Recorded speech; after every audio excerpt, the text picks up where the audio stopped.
자, 15페이지 다비선수 같이 봅니다. 자신의 내면을 들여다보는 것, 자기가 자기를 알아가는 것, 자기가 자신을 사랑하는 것, 자기의 고통을 자기가 없애는 것, 자기의 잘못을 자신이 용서하는 것, 내가 나를 깨우는 것, 자기가 자기를 구원하는 것. 이것은 안에서 일어나는 혁명으로 바깥 경계에 전혀 동요되지 않으니 세간의 고통을 구제하는 지혜와 평안의 길. 제가 이 개송에 대해서 한번 얘기한 적이 있죠. 제가 미얀마에서 수행할 때 그 전방 입구에 영어로 이렇게 적혀 있는데 이 무슨 뜻인지를 몰랐어. 배놈 스님한테 물어보니까 이 자기를 구원해 줄 수 있는 자기밖에 없다. 이렇게 얘기를 했으나 상당히 감동을 받았어요. 수행이라 하는 것은 이제 바로 그와 같은 것이다. 이렇게 이제 오늘 뭐 늦은 것에 대해서 1시간 꼬박 강의를 하겠습니다. 알다시피 종단일이니까 이 구족계 살림이 직지사에 매년 열리거든요. 제가 소임이 이제 그 3, 4, 7정사 중에 한 사람이에요. 그러니까 빠질 수가 없고 아침 일찍 7시 20분부터 이제 시작하는데 그 어떻게 하는지 여러분 잘 모르시죠? 네. 그럼 3, 4, 7정사를 모시는 그 행사 그걸 해요.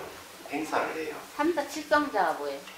3, 4는 이제 네. 3, 4라 그러면 정계대화상, 지금 이제 정계대화상은 성훈 큰 스님, 갈마 이제 아사리는 종지인 큰 스님, 그다음 교수 아사리는 무광 큰 스님. 그 다음에 7명이 쭉 있어요. 7명이 이제 증명하는 거. 7정사로 3분이 이제 갈마를 하고 교수를 하고 이렇게 기회를 주는 데 있어서 그것이 맞는지 안 맞는지 또 동의를 구하고 7정사의 동의를 구하지 못하면 못하는 거거든요. 그런 제도예요. 그래서 이제 이 10명이 이제 거기에 대웅전 옆에 육화당에 이제 마루에 앉아 있으면 스님들이 전부 다 이제 개를 받을 스님들이 꽃을 한 손에 다 갖고 꽃을. 그 다음에 이제 10명이 이제 일산을 들고 그래서 그 앞에서 이제 창을 하는 거예요. 범패를 하죠. 범패. 범패를 해서 이제 내용은 이제 이 선지식을 3, 4, 7정사를 모시는 의식이에요. 그러면은 이제 정기대화상께서 먼저 앞으로 나서면은 이제 일산을 이제 바치는 스님들이 쫙 바치는 그 돌죠. 대웅전 앞 마당을 돌면은 뒤에 따라서 계를 받을 스님들이 전부 다 돌아가면서 불단에 꽃을 하나씩 다 놓으니까. 가는 길에는 계속 범패를 하고 중간에 꽃을 뿌리고 이렇게 해서 이제 만득전으로 이제 갑니다. 가서 이제 처음에 뷰계를 쓰라고 두 번째 비구니계를 쓰라고 거기까지만 하면은 빨리 올 수 있었는데 또 해양식을 또 해요. 해양식 끝나고 나면 또 그 일례사, 서비사, 교수사 스님들이 또 지금 와가지고 3, 4, 7정사 스님에게 또 예를 드리는 마지막에 이게 예법은 철저해요. 그렇게 해서 이제 정기대화상께서 득담을 쭉 하고 내년에 또 만납시다. 또 해야 되니까. 그러면 이제 전신 공양을 해야 되는데 시간이 너무 촉박해가지고 11시 반이 끝난다고 했는데 딱 보기에 11시 36분이다 끝나는 게. 그래서 김천구미역까지 성한 스님 차를 막 세게 몰아서 탔습니다. 종단의 이제 가장 큰 행사죠. 스님들을 이제 비구니계를 주죠. 그 전날 어제는 또 347정사께서 보살계 수계식을 또 했습니다. 그래 여법비하고 다 인사하고 나는 이거 어른 스님 모으고 다 안 보고 그냥 내 혼자 내빼고 왔어. 그러니까 안 되죠. 네. 그래도 할 건 다 했어. 그리고 이제 작년에 동티백 갔을 때 그 내가 미리 약을 좀 썼어요. 동티백 갔을 때 그 설료나를 사온 거를 스님들에게 공양할 것이라고 샀거든요. 그래가 이번에 전부 다 그것을 봉지 다 넣어가지고 347정사부터 전부 다 비구니 스님들 교수사 그러니까 그 비구니 스님들도 이제 347정사가 있어요. 있고 거기는 교수사가 있고 수비사가 있고 또 일례사고 다 있는데 비구니 다 합쳐서 거의 한 70명이 되더라고요. 그 전부 다 나눠버렸어요. 그래서 이제 동티백 갔다 온 것을 마무리를 딱 어제 했습니다. 이거 박수 쳐야 되는데. 네? 내가 보고 찐 거지. 네. 나 보고 찐 거지. 네. 그 여러분들께도 그때 하나 들었잖아요. 네. 그래서 살 때는 제가 엄청나게 많이 사갖고 온 것 같아도 그렇게 해야 하는 게 딱 맞아요. 특히 이제 연구를 하는 사람들은 목이 이제 많이 문제가 생기고 이러니까 설려나가지고 그다음 나이가 들면 절을 잘 못해 머리를 뻑뻑해 했어요. 근데 그걸 마시면은 그런 증상이 없어져요. 그래서 이제 선생님들이 필요하니까 제가 좀 복을 지으려고 자 이제 공부를 합시다. 106페이지 그 밑에서 네 번째 무명이죠. 네. 자 무명은 탐욕과 분노 등 모든 번뇌의 원인입니다. 여러분 이 무명에 대해서 잘 보시죠. 이거 우리가 공부를 좀 해야 돼요. 사실은요. 이 어둡다는 거죠. 어두움인데 무명의 내용이 어떤 건가 하면 이 대상을 볼 때 고정되어 있거나 분리되어 있는 거. 그 다음에 실체를 가지고 스스로 존재하는 것. 이렇게 이제 대상으로 고정되어 있고 독립되어 있는 것으로 보거나 모든 걸 분리되어 보거나 실체를 가지고 스스로 존재하는 것 같이 보면 이건 다 문명이에요. 밟지 못하는 것. 여러분 불교와 기독교의 차이점이 뭔 줄 아세요? 기독교는 지혜가 없어요. 거기는 전번 시간에 제가 얘기했던 믿음으로써 의로움을 칭한다. 내가 예수님이나 하나님을 믿기만 하면 구원이 된다는 게 기독교의 논리예요. 근데 믿음은 좀 안 된 게 추상적인 거거든요. 증명이 안 된 거예요. 그래서 기독교가 그걸 증명할 수 있는 길이 딱 하나 있어요. 얘기하자면 기도하는 길. 그 기독교가 늘 기도하는 기도하고 이런 이유가 거기 있는데 기도는 맹목적인 신앙의 형태지 증명하는 방법은 아니에요. 감흥하려고 기도하겠죠. 그런데 불교는 증명하는 방법이 있다. 비명상하는 방법이 수행을 통해서 증명을 해낼 수가 있다. 우리가 이제 믿는다 그러면 부처님을 믿고 법을 믿고 또 청장 스님들을 믿고 그 다음 내 안에 진여가 있다 하는 걸 믿는데 이런 네 가지 믿음을 대승 신호는 얘기를 하거든요. 근데 재밌는 거는 기독교에서는 하나님을 믿는다 하지만 자기가 하나님이 될 수가 없어요. 이게 이제 문제예요. 그래서 거기서 주장하는 거는 믿기만 해라 하는 거죠. 그래서 맹목적인 믿음. 그래서 거기서 미신이나 광신이 나올 가능성이 있죠. 근데 불교에서는 뭘 얘기하냐? 아니다. 내 안에 진여가 있음을 믿고 내가 이것을 수행해서 체득을 하게 되면 내가 부처가 된다는 거지. 얘기하자면. 본인이 부처가 될 수가 있다는 거예요. 그러면 믿음이 완성되는 거죠. 이게 이제 다른 점이에요. 그래서 거기에는 증명하는 방법이 뭐가 있냐? 지혜가 있는 거죠. 항상. 근데 불교에서 이제 하는 이야기는 내도록 뭐 신앙만 있고 기도만 있고 이러는 거는 다른 종교에 다 있다고요. 다른 종교에 다 있는데 불교도 늘 기도하고 신앙을 하잖아요. 신행생을 하지만 다른 종교에 없는 것이 바로 지혜가 있다는 거죠. 얘가.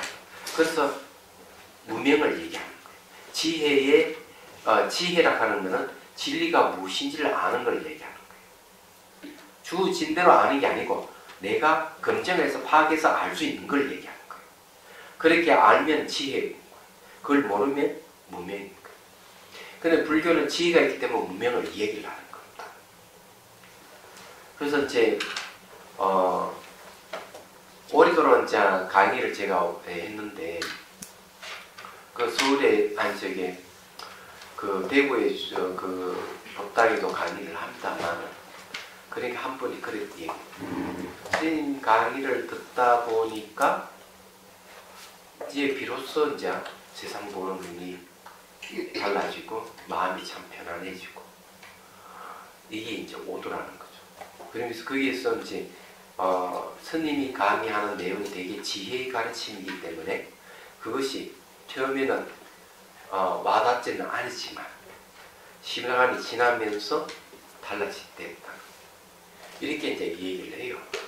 얘기하는데 이 지혜의 가르침이 다른 종교에 없는 가르침입니다. 그 다음에 또 하나 더 얘기하면 연민심을 얘기하는 거예요. 타 종교는 다 사랑을 얘기하는데 불교는 사랑에다가 연민심을 얘기하는 거예요. 이 또 다른 종교에 없는 종교예요. 영국의 철학자인가 막스 베브라는 사람이 기독교를 칭하기를 아버지 같은 종교다. 아버지 같은 종교는 권위라든지 명령직인 거죠. 근데 불교는 어머니 같은 종교다. 수평적인 것이다. 평등을 강조한다. 이렇게 얘기를 하는 거예요. 그래서 그 철학자는 제가 보기에는 불교를 제대로 탐구한 사람 같아요. 그 어쨌든 그렇다는 걸 얘기를 하는 거고요. 그리고 이 무명에 대해 가지고 뭐가 생기는가 하면 번뇌가 생기는데 기본적인 것은 탐욕이 일어나고요. 그 다음에 승lem이 일어나요. 승lem은 분노하는 거예요. 그러면 내가 문명이 있다고 하는 것은 내가 욕심을 부리고 화를 낸다는 것. 그러면 내 문명이 있구나 이렇게 생각하거든요. 그럼 그걸 어떻게 알 수가 있느냐면요. 욕심을 부리잖아요. 내가 좋은 걸 갖고 싶다 이렇게 하면은 그 물건이 너무 빛나 보이고 다른 거와 차별되게 너무 좋게 보이는 거예요. 그래서 고정 독립돼 보이고 다른 거 분리돼 보이는 거예요. 그리고 그 말이 최상의 것으로 보이고 실제를 가지고 스스로 존재하는 뭐로 보이는 거예요. 욕심이 생기면 그래요. 그게. 그 다음에 분노가 일어나면 성이 나면 나를 화나게 한 사람 딱 보면 그 사람이 독립된 개체로서 존재하는 걸 딱 느낍니다. 내가 화가 났구나. 화가 난 눈으로 딱 보면 다 그래. 그냥 상호 의존 관계를 갖고 있다는 사실을 다 잊어버려요. 독립된 개체로 존재하는 같이 보여요. 그렇기 때문에 이 무명에 의해서 탐욕과 성냄이 일어난다. 그 무명의 특징은 뭐냐면요. 탐욕이나 분노 같은 건 탁 드러나는데 무명은 안 드러난다. 표시가 안 나요.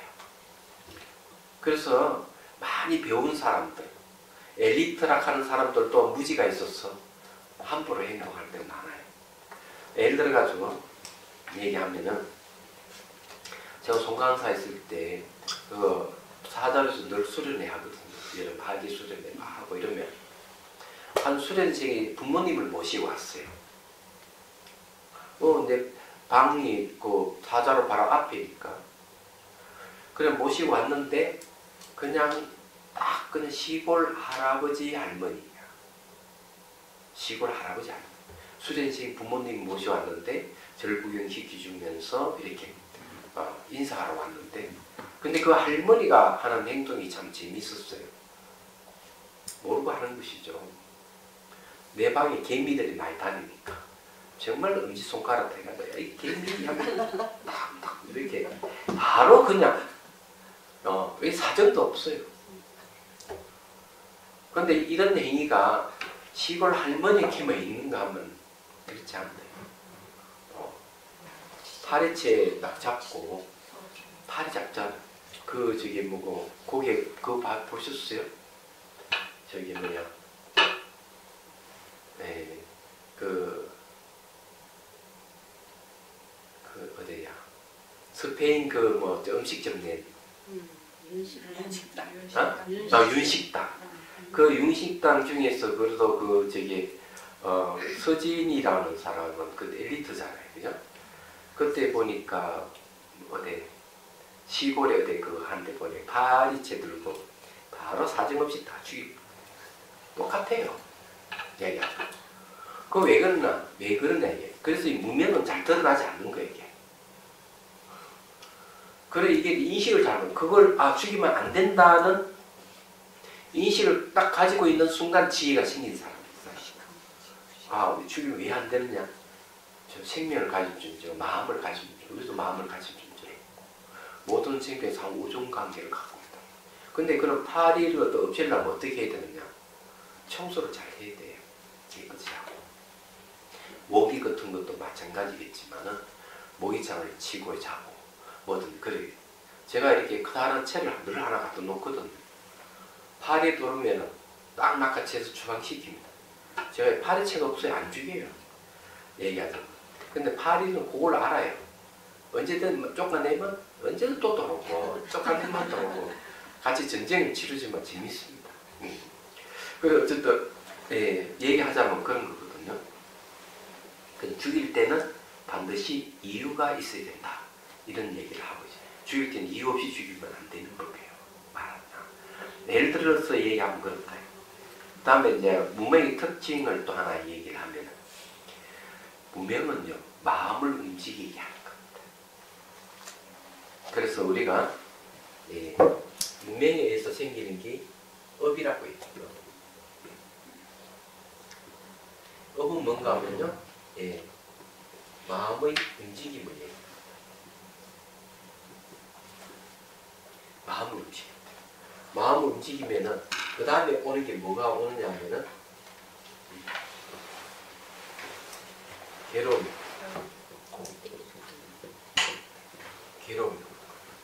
그래서 이게 무명이 생긴 무명은 무명 번뇌라고 그러죠. 무명 번뇌가 일어나면은 이게 업이라 하는 여러분들 잘 알다시피 행위를 얘기합니다. 행위인데 몸이 있고 입이 있고 마음이 있죠. 이 세 가지 얘기합니다. 세 가지 행위가 있어요. 그 중에서 근본이 뭔가 하면 마음을 움직이는 이 행위 중에서. 그 여기에 특징은 뭔가 하면 요 안에는 그게 들어가 있어요. 이게 의도라 하는 게 있어요. 의도. 좋은 의도도 있고 나쁜 의도가 있고. 그래서 항상 이 행위가 있기 때문에 다음에 괴로움이 오는 거예요. 그런데 이 마음의 움직임인데 왜 괴로움이 오느냐 하면 여기는 번뇌에 오염되어 있다는 거죠. 탐욕이라든지 분노라 하는 게 여기에 항상 노출되어 있을 뿐만 아니라 탐욕과 분노가 이 안에 들어가 있을 수가 있어요. 그러면 괴로움이 있어요. 괴로움은 반드시 또 무명 번뇌를 또 일으키는 거죠. 이렇게 돌고 도는 걸 갖다 윤회라 그럽니다. 이 윤회라 하는 것이 이 생에만 돌고 도는 게 아니고 저런 습이 다음 생에도 돌고 도는 거예요.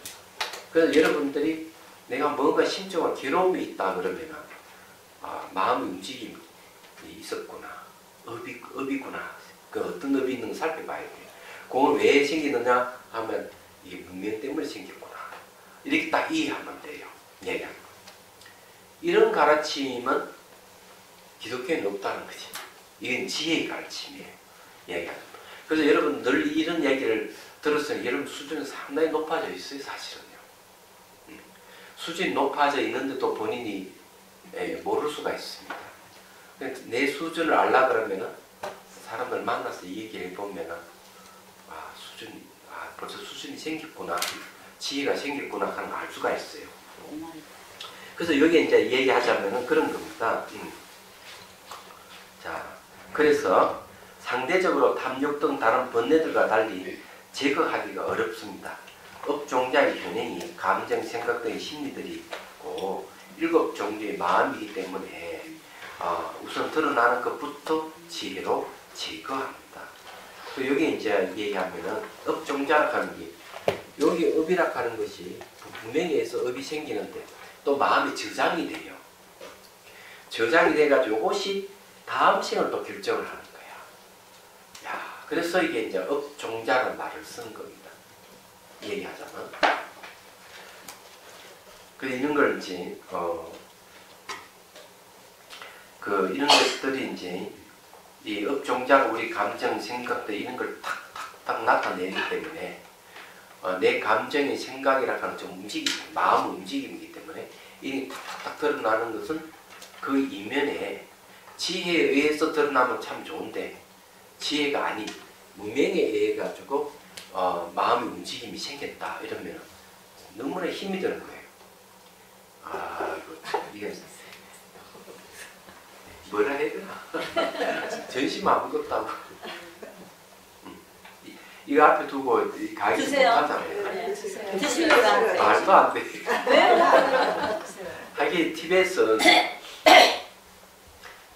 이제 법회에 참석하면 어떻게 하는가면은 그 발람살레야 한국인을 위한 법회 때 보면은 법문을 하시다가 그 다음에 뭘 돌린가 하면 빵 있잖아요. 빵을 하나 다 돌리고 그 다음에 이제 집에 차를 또 쫙 돌려요.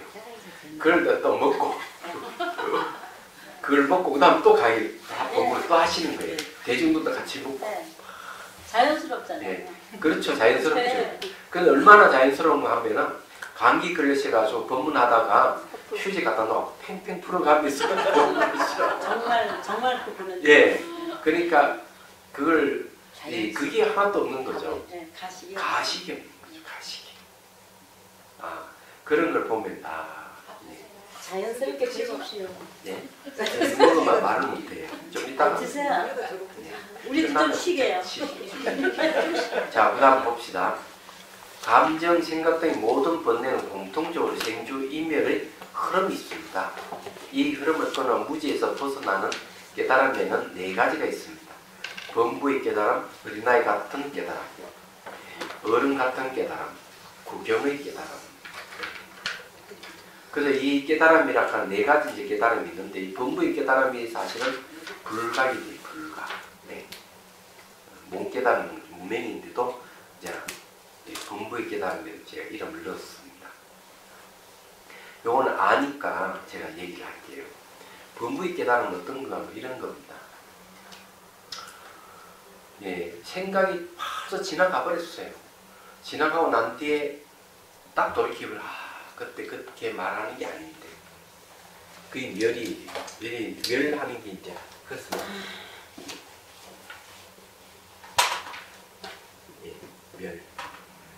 생각이 벌써 지나가고 난 뒤에 그때 그 생각 다 지나가는데 알아차. 10년이 지나서 알아차는 경우가 있어요. 또 20년이 지나서 알아차는 경우가 있어요. 그건 너무 늦죠. 70년이 지났어요. 예. 70년이 지나서 알아차는 경우가 있습니다. 네, 맞는 이야기예요. 틀리진 않아요. 근데 그것도 못 깨달고 죽는 사람. 예?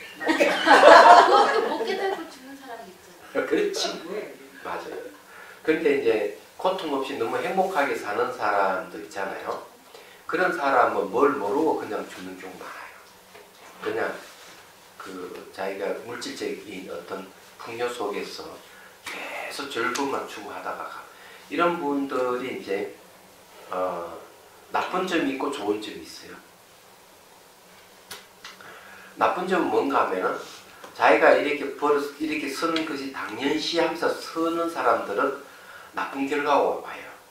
왜냐 자기 복을 때문에 다 소비해버리기 때문에 다음 생에는 자기 그렇게 부유한 생활을 한다든지 그런 생활을 누릴 가능성이 없어요.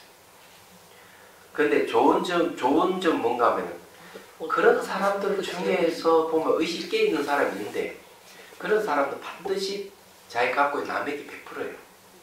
계속 베푸면 내가 가지고 있는 나무가 함께 해야 된다. 이런 생각을 가지고 있는 부자들이 꽤 있어요.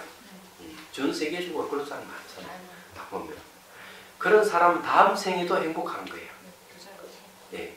그래서 큰 스님이 말씀하는 걸 뭘 하는가 하면은 저렇게 말이지 행복하게 산다고 다 좋을 것 같아요. 저렇게 자기 전생 지은 복모로 저를 사는 것이지 다음 생을 어찌하려고 저렇게 사는 복을 지어야만 다음 생에도 그런 행복하게 살 수가 있다. 이렇게 얘기해요. 그런데 지나고 난다 이게 깨달으면 곤란해요.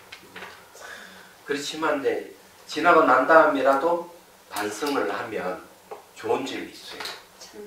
실제 악업이 없어진다고 했어요. 그 요번에 거기에서 백담사에서 똑같이 이제 7일간을 이제 강의를 했어요. 대선 신혼 강의. 시간이 좀 짧아 하루 더 해야 되는데 못했는데 그게 이제 이 수계식하고 딱 맞물려가 하루가 빠진 거예요, 사실은. 그걸 못 채웠어요. 그런데 이제 똑같은 제가 이 얘기를 하자면 그런 얘기입니다. 하루 3번 정도는 반성하면은 실제 악업에서 벗어난다. 3번 반성하고 어떻게 되나 아침에 일어나가지고 거울로 자기 얼굴을 봐야 돼요. 그럼 내가 얼굴이 굳었는지 딱딱한지 이 얼굴 표정을 보면은 그 전날 무슨 일이 있었는지 알 수가 있어요. 그게 이제 첫 번째 반성하는 거. 두 번째는 전심 시간 돼서 아침부터 점심때까지 쭉 한번 되돌아보는 거죠. 내가 혹시 뭐가 실수가 있었는지 뭐 잘못한 게 있었는지 이런 걸 살펴보는 거죠. 그리고 또 반성하는 거. 저녁에는 전심부터 저녁까지 쭉 있었던 걸 반성하는 거. 하루 3번만 반성하면은 범부의 깨달음. 이게 그러면은 살생, 도덕질, 삿된 음행에서 벗어나고 거짓말, 이간질, 악당, 꾸미는 말에서 벗어나 이 7가지 악업이 없이다. 얘기하자면 그런 거. 이게 이제 범부의 깨달음이에요. 그런데 이제 사람들은 그렇게 하기가 쉽지 않는 걸로 알고 있어요. 그렇지만 그렇게 하는 게 참 좋다. 그렇게 하면은 이제 문제 해결이 많이 돼요. 근데 이런 범부의 깨달음은 뭔가 하면 꿈속에서 큰 물에 빠져가지고 그 물에 막 벗어나려고 막 몸부림치는 걸 얘기해요. 물에 빠져가지고 이게 원효스님께서 하신 말씀이에요. 그 두 번째는 이제 여기 이제 보면은 이 이자 하는 거는 달을 이자예요. 계속 달리 변해가는 걸 얘기합니다. 이거는 사라져버린 멸이지만 그럼 생각이 매 순간순간 바뀌어가는 걸 아는 걸 얘기합니다. 이거는 굉장히 빠른 거죠. 즉각 내가 하고 있는 걸 내가 아는 거죠. 말은 한다고 알고 말하면 어떤 생각을 하면서 한다는 걸 알고 내 행동 옮기는 거 다 알고 이 정도 되려면은 머리부터 발끝까지 쭉 비추는 게 있어야 돼요. 전체 자기를 보고 있어야 돼요. 얘기하잖아. 그러면 이 단계로 오는 거예요. 이게 이제 상사각의 수준, 어린아이 깨달음의 영역으로 들어가는 거예요. 그렇기 때문에. 근데 이게 이제 참 중요해요. 걸어가면서 걸어가는 줄 자기가 알고 욕심 생긴 줄 알고 자기가 하고 있는 거 다 아는 거예요. 그래 즉각 자기 생각이 욕심이라는 생각이 기쁨이라는 생각이 분노라는 생각이 있나면 즉각 아는 걸 이해하는 거죠. 이 단계를 그래 무명에 의해 가지고 움직이는 마음을 즉각 바로 딱 캐치가 돼요. 여러분 걸어갈 때는 어떻게 걷는지는 잘 모르지만 저는 딱 걸어가면 머리부터 발끝까지 다 봅니다. 주변까지 다 보고 가면 걸어가는 거죠. 얘기하잖아. 이게 이제 계속 수행을 하다 보니까 생긴 버릇이죠. 얘기하자면. 근데 있는 것이 아주 좋아요. 그냥 막 얘기하면서 막 자기가 어떻게 걷는지도 모르고 어떤 행동하는지도 모르고 얘기하면서 막 걷는 사람이 대부분입니다. 얘기하자면.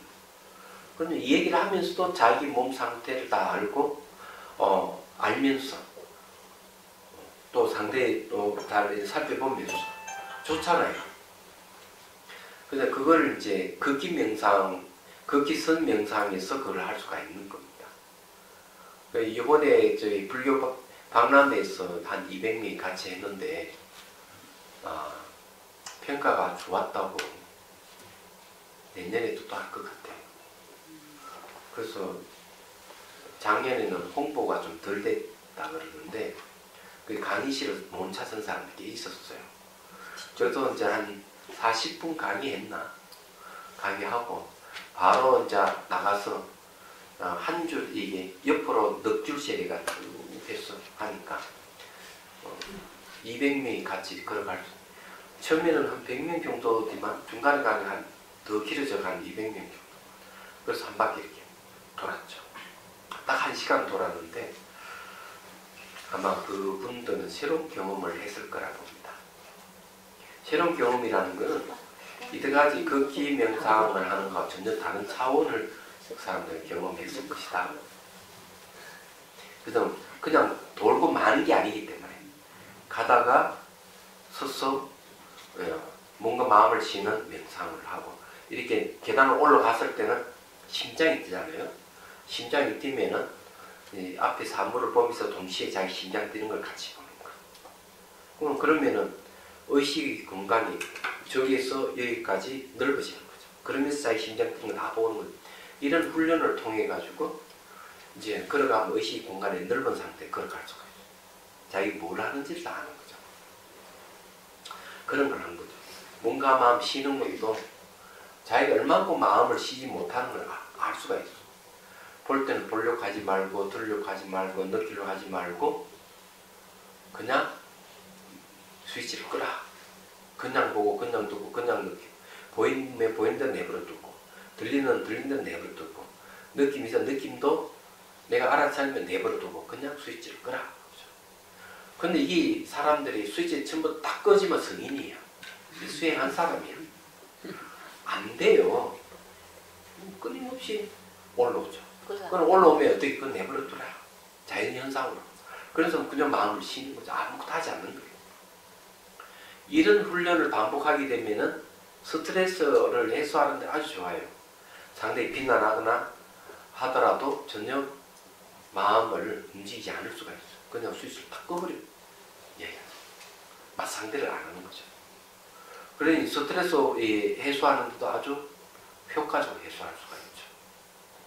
그래서 이제 그런 걸 이제 이번에 걷기 명상에 가르쳐 드린 겁니다. 말하자면. 그냥 걸을 때도 그냥 걸으면은 굉장히 심심하거든요. 그래서 사람들이 걸을 때를 너무나 심심하기 때문에 저기에 산행 갈 때 보면 어떤 사람은 라디오 갖고 다니잖아요. 그러니까 라디오 들어가면서 그 산 속에서. 그러니까 그거는 뭘 얘기해 주는가 하면은 지루하다는 거죠. 온갖 망상이 다 일어나니까. 근데 그게 좋은 방법은 아니거든. 그거는 이 라디오를 의존해야 된다는 불편함이 늘 있는 거죠. 그래서 걸어갈 때는 발가락과 손가락을 동시에 의식이 두고 걸어요. 잘 안 돼요. 발가락, 손가락 동시에 의식을 두고 잘 안 됩니다. 막 하려고 하면서 걸어가는 거죠. 그럼 집중을 하는 거지. 그 어느 순간 잘 되면 발가락, 손가락을 동시에 두고 걸을 수가 있어요. 그러면 의식이 발에서 손가락에서 발까지 공간이 넓어지는 거죠. 머리, 손가락, 정수리 같이 둬버리면은 온몸이 다 보이게 되는 일이 벌어지는 겁니다. 근데 이런 것은 이제 훈련을 해야 돼요.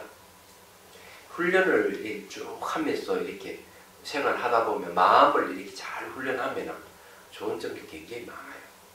그래서 이제 그런 것들이 여기서 말하는 이 감정, 생각을 직접 체크하는 방법들이죠. 여기서 이제 그런 겁니다. 의식의 공간이 넓으면 그 공간, 의식의 공간 속에서 감정의 생각이 일어나고 사라지는 건 마치 사물보들이 볼 수 있는 단계가 이 단계예요. 네. 그 다음에 이제 주 단계가 있어요. 생각이 이제 이렇게 주 단계를. 이건 잠재의식의 수준입니다. 이거는 보살의 경지인데, 이 말야식이라 하는 마음이 아리야식을 늘 쳐다보면서 내다 이렇게 생각을 하는 거예요. 네, 나다. 이 아리야식은 24시간 깨어 있어요. 잠 안 자는 거죠. 24시간 깨어 있으니까 말라식 그걸 보고 자기라 나다. 그래서 그 아리야식을 보면서 말라식이 막 머물러 있는 거죠. 그 말라식이 잠재의식입니다. 아리야라 하는 심층의식을 자기로 삼기 때문에 자의식이라고 그러죠. 근데 다른 별명을 얘기하자면은 짝사랑이에요. 그래서 이제 이 잠재되어 있는 자의식을 말라식이라고 하거든요. 말라식을 하는데 이걸 이제 향사량이라는 말.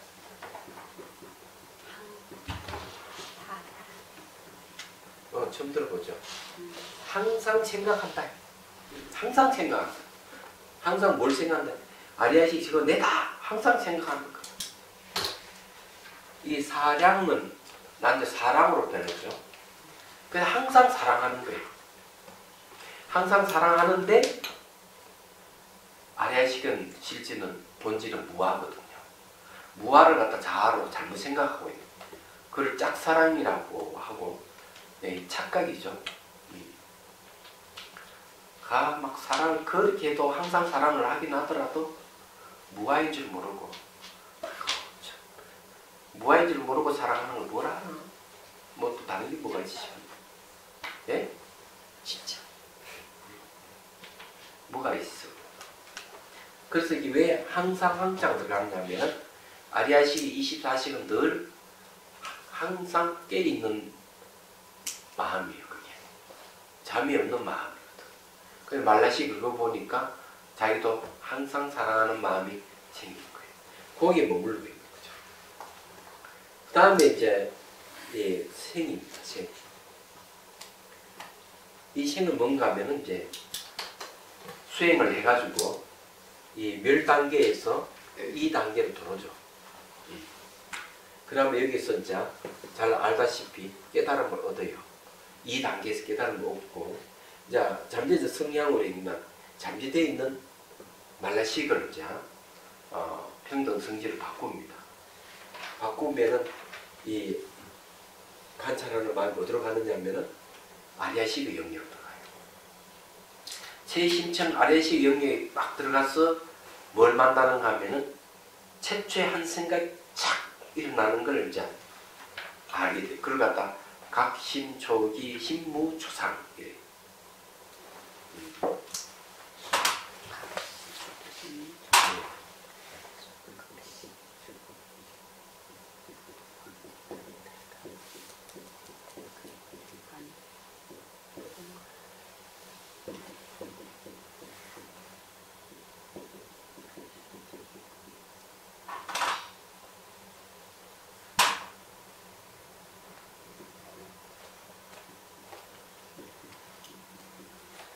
마음이 처음으로 일어나는 것을 내가 깨닫고 보니까 내 마음에는 처음의 모습이 없더라. 애초 처음의 모습이 없었던 거예요. 그러면은 생주 이멸 마음의 흐름 자체도 자성이 없다. 원래 처음이 없다는 거죠. 처음과 끝이 없어요. 그 연기. 상호 오이존으로 가는 처음과 끝이 없다. 우리 마음의 본성이 처음과 끝이 없구나. 그게 이제 아는 거죠. 처음의 모습이 없다는 거지. 그게 궁극의 깨달음입니다. 대단한 거죠, 사실은. 그런데 이 내용이 쭉 얘기하자면은 그 얘기입니다. 자, 그 108페이지 넘어옵니다. 그 이제 깨달음에 대한 얘기를 다 했는데요. 제가 얘기를 하자면은 바람이 불면 어때요? 파도가 막 막 치잖아요. 이때 이 바람을 문명이라고 해요. 문명의 바람이 불면 마음이 파도가 막 치는 거예요. 근데 문명의 바람을 딱 없애버리면 마음의 파도가 없어져 버려요. 그래서 중요한 거는 우리 문명은 무지인데 이 무지를 일깨워서 지혜가 생겨야 돼요. 지혜가 생긴 사람은 마음의 종류가 거의 없어요. 막 이렇게 뛰더라도 금방 착 안정돼요. 지혜가 있는 사람. 그런 거예요. 지혜가 없는 사람들은 계속 그 마음의 파도를 치죠. 일이 끝나고 난 뒤에도 집에 가서도 계속 그 생각하고 하루, 이틀, 3일 계속 그 생각을 하는 거예요. 마음이 이 무명의 영향을 받아가지고 누구한테 비난을 받았다 그러면은 이 무명의 바람이 가래 있거든. 계속 기와서도 마음이 일어나고 잠도 잘 못 자고 그 다음 일어나고 3일 지나고 일주일 지나도 마음이 계속 뛰고 이런 사람이 있어요. 이 사람은 오래 못 살아요. 왜 못 살았냐면 몸뚱아리가 견디지를 못하는 거예요. 번뇌 때문에. 그러니까 몸이 언밸런스 나가지고 몸이 언밸런스 하면 몸이 쉬지를 못해가지고 그만 몸이 그냥 가버리는 거예요. 스트레스 눈 받아는 그런 거죠. 극단적인 행동하는 사람 옥상에 뛰어내려버리잖아요. 그런 게 전부 번뇌 때문에 일어나는 현상이에요. 그래서 우리는 문명을 깨뜨리도록 노력을 해야 되고 지혜가 생기면 그만큼 마음의 움직임이 약해지죠. 얘기하자면. 그런데 문명업에 의해서 움직이는 마음보다는 지혜에 의해서 움직이는 마음이 훨씬 좋잖아요. 그 마음의 흐름도 지혜의 흐름으로 바꿔야 돼요. 이 얘기잖아. 그게 이제 중요하다. 이제 거기에 5번째 줄 봅시다. 붓단 열반에 들어있으면서 보신과 화신을 나타내 끊임없이 중생의 무량 번뇌를 없애주는 지혜의 작용을 합니다. 붓단은 정각을 성취하려는 영원히 성취되었으므로 지각 있는 존재들을 구제하기 위해 보리심이 저절로 일어납니다. 생주임이라는 번뇌가 소멸하면 업종자가 아리아시기에 저장되는 일이 없어지고 저장되어 있던 업종자들도 소멸하게 됩니다. 그러면 저장의 뜻인 아리아라는 이름을 버리게 됩니다. 이것은 지혜에 의해 무명이 소멸했음을 뜻합니다. 왜 이제 붓단 열반이 들어있으면 보시와 화실을 나타낸다는 말을 중심을 끊임없이 구제한다는 말, 이 말을 왜 하는가 하면요. 하는 의도는 그런 거예요. 그래 문명을 다 없애버리면 그럼 지혜도 그럼 없어지는 게 아니냐? 아니다. 지혜는 끊임없이 작용하는 거예요. 중생이 있는 한 지혜는 멈춤이 없는 거예요. 그래서 열반이 들어있으면서도 보신 화신을 나타내서 중생 구제하는 거예요. 보신불은 누굴 구제하고 깨달은 이들. 네. 그러니까 상사각, 수분각을 얻은 이들, 성문 영각의 깨달음과 보살의 깨달음을 얻은 이들을 위해서 보신불이 존재해요. 이 보신불은 특징이 어떤가 하면은 일상으로 볼 수가 없어요. 우리 범부들 눈에 안 보입니다. 그래서 깨달음을 얻게 되면은 딱 한데 선정이 들어가죠. 선정이 들어가서 정토에서 부처님을 칭견하고 법문을 들을 수가 있어요. 그러니까 상사각만 얻어도 법신모살의 지혜를 얻게 되면 선정 속에서 부처님 칭견하는데 그 부처님은 피와 살로 이루어진 몸이 아니에요. 마음과 바람 요소로 이루어진 몸이에요. 그 몸이 찰나를 말할 수가 없어요. 얘기하죠. 그 다음에 이제 여기 화신불은 뭘 얘기하는가 하면은 바로 육체 몸을 갖고 태어나는 몸을 얘기합니다. 서간문이 부처님이 대표적인 거죠. 깨달은 자들은 그러니까 깨달아서 견도의 이치가 있는 분들은 그때부터 법신보살이라 칭하는데 선정 속에서 부처님을 늘 칭견하고 법문을 들 수가 있다. 심지어 원효스님께서는 선정이 들어서 과거, 현재, 미래의 3세의 부처님이 법문을 들을 수가 있다. 이렇게 얘기를 하고 계셔요. 대단한 거죠. 그럼 법문을 듣는 거를 구제하는 거라 그럽니까? 구제가 무슨 뜻이에요? 구제한다는 게. 고통을 구제하는 거죠. 아니 그러면 이 보살님이 상상하게 이런 깨달은 사람들이 무슨 있죠. 고통이 네, 있습니다. 있습니까? 분단 생사는 없었지만은 변혁 생사는 있어요. 변혁 생사라고 하는 것은 뭐냐면 생각, 마음의 움직임이 아직 있다는 거죠. 아직 있다. 네, 마음이 일어났다 살았다, 마음이 일어나고 사라지는 걸 생사라고 해요. 이게 몸은 이제 육도 윤회하는 건 없었어요. 지옥에 태어나고 뭐 동물로 태어나고 인간으로 태어나고 천사에 태어나고 이렇게 없었는데 마음은 아직까지 생겼다 살았다 생멸하는 거예요. 그걸 변혁 생사라고 해요. 그리고 이제 잠재적 성향이 자아간좀 다 남아요. 그래서 초지부터 이게 십지까지 독수에 쫙 닦아가는 거예요. 아니, 잠재적 성향은 없이. 근데 성인이 경기 가수도 네. 그렇게 수행을 하는 거예요. 그렇죠. 네? 끝이 없다. 그 말씀 참 잘하셨는데 법의 이치를 알게 되면 시간과 공간이라고 하는 게 마음이 만든다는 걸 알게 돼요. 수행하게 되면 번뇌가 그만큼 없어지면 시간의 흐름이 점점점 없어집니다. 태어나고 죽고 태어나고 죽어도 그 긴 시간이 아니라는 걸 알게 되죠.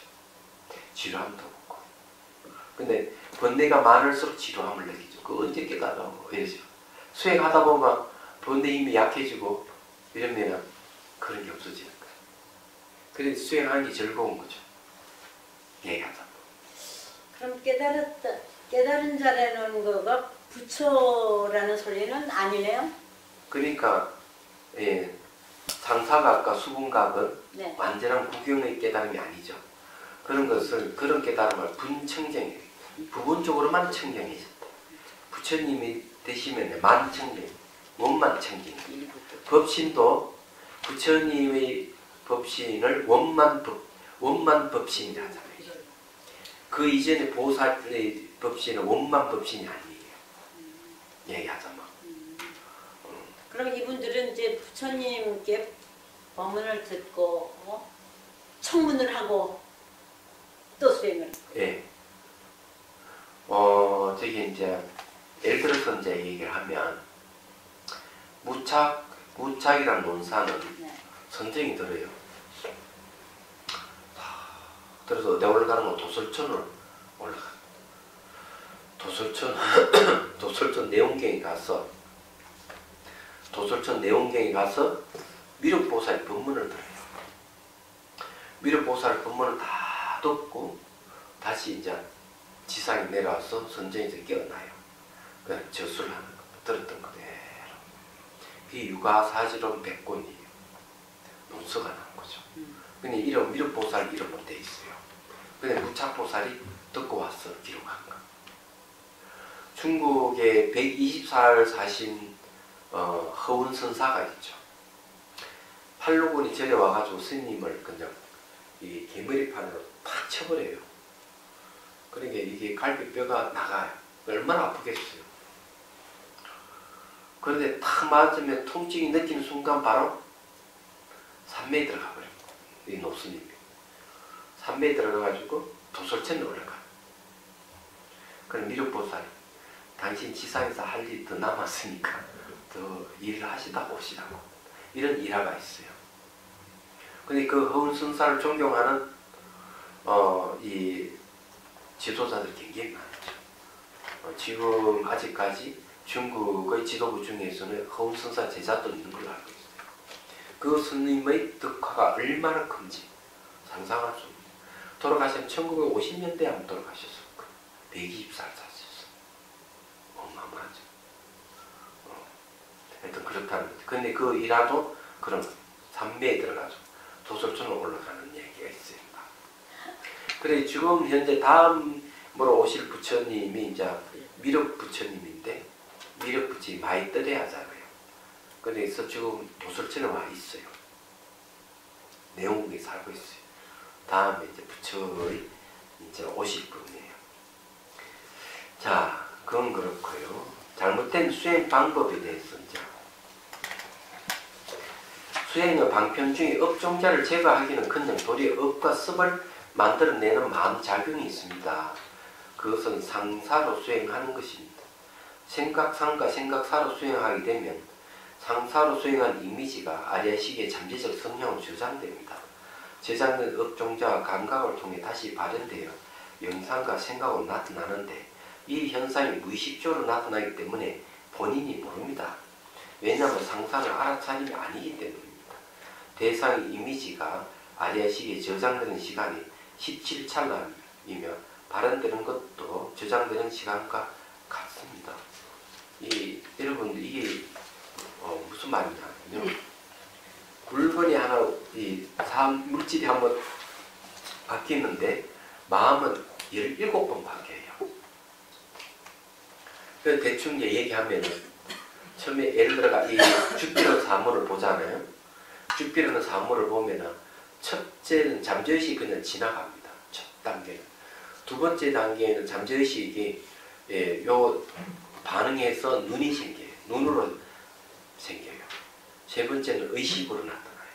그 다음 그것을 이제 보고 조사하고 계속 반복 조사하고 이렇게 해가지고 17번 조사를 끝내고 난 뒤에 그것이 크게 자극되어 있는 그 이미지를 마음이 저장을 해요.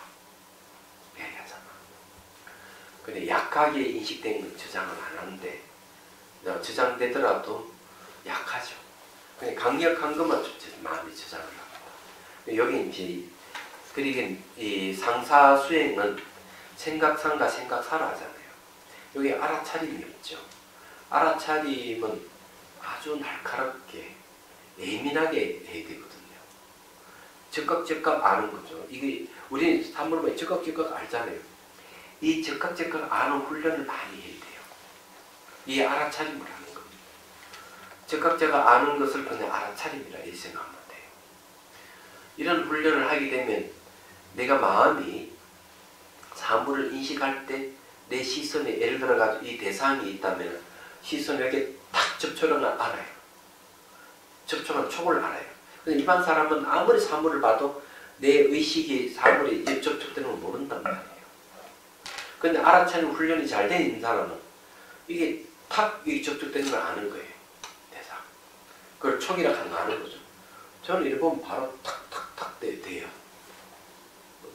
수행하기 때문에. 일반 수행하지 않는 분들은 자기 사물을 보더라도 이 대상이 접촉되는 걸 체크가 안 돼요. 그럼 어떤 문제가 생기는가 하면은 대상이 확 좋으면 마음이 그처럼 싹 딸려가요. 모르기 때문에. 나쁜 마음, 기분 나빠 화를 확 내면서 확 밀어내버려 이러는 거예요. 그러니까 전혀 자기를 인식을 못하는 거죠. 대상을 내가 접촉하는 걸 모르는데 하면 자기를 알겠어요. 모릅니다. 얘기하잖아. 근데 이제 알아차림 훈련이 잘 되면 자기 생각의 감정을 이 사물 보듯이 볼 수가 있는 거예요. 이게 이제 아주 중요한 거죠. 그걸 같이 딱 챙겨 다 보는 거죠. 자기가 하고 있는 건 다 볼 수가 있어.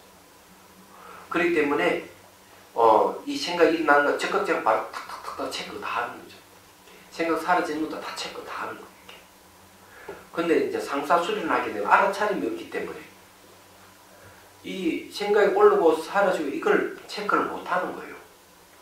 못 하기 때문에 이제 문제가 발생하는 거예요. 이 선한 건지 악한 것인지 판단도 못 하고. 알아차림이 예리하면 적극 판단이 일어나는데 안 되는 거예요, 이게. 얘기하잖아. 그래서 이빠사나 수행에서 알아차림을 통해 가지고 정신상, 물질상 적극 구분해야 되잖아요. 일어나고 사라지면 즉각 구분해야 되고 이런 훈련을 하거든 수행자들은. 근데 이런 알아차림이 없는 상사로만 하면 상몸이 생각을 이미지 돌려서 거기에 대해서 생각사는 뭘 얘기하는가 하면 의지작용이에요. 자기 뭘 하는 거죠. 근데 이런 수행을 하면은 굉장히 위험하다는 거죠. 예를 들어가 운전을 하면서 장애물이 탁 나타날 때 브레이크 탁 밟는 게 0.2초라고 그래요. 예. 여기는 1.5초라 되어 있는데, 하여튼 굉장히 빠른 시간에,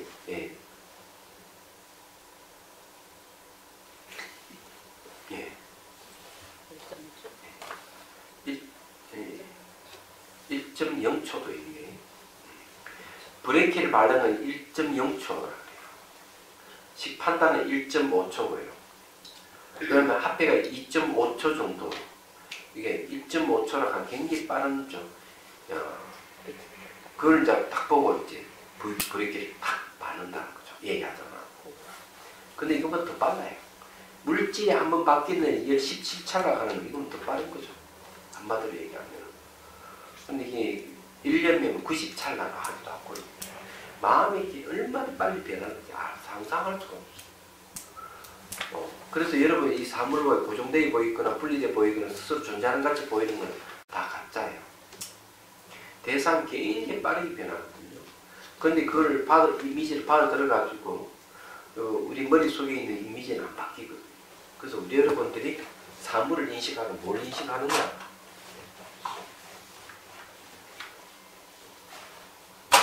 그림을 보이면은 이렇게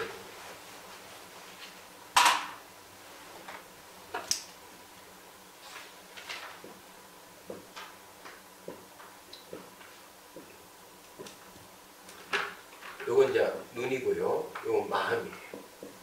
그러면 요걸 사물을 이렇게 보면 요 같은 이미지가 이렇게 생깁니다. 근데 요거는 1찰나, 2찰나, 3찰나, 4찰나 계속 변해가는 존재예요.